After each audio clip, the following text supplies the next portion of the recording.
Welcome back to another video where I'll show you yet another powerful feature in CutLog.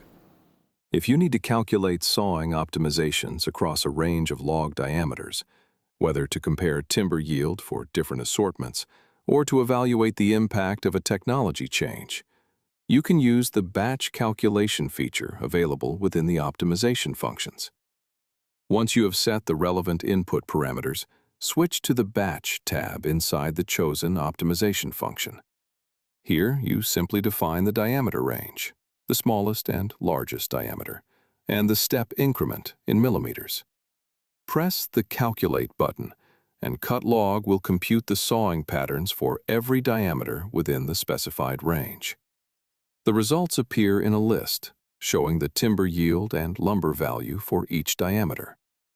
Clicking on any entry will display the corresponding sawing pattern directly in the program.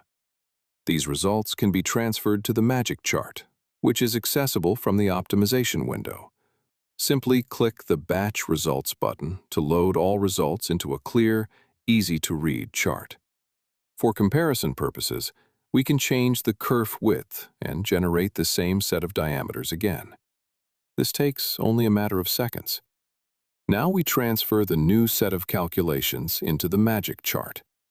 You can give each data set a name for easy identification.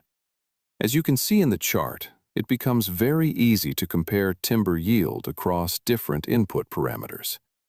Even a single percentage point difference in yield can translate into a significant volume of revenue over the course of a year. Don't forget to subscribe to this channel and enable notifications so you never miss a future video. Thank you for watching, and don't forget, stop guessing, start optimizing. Free download at cutlog.com.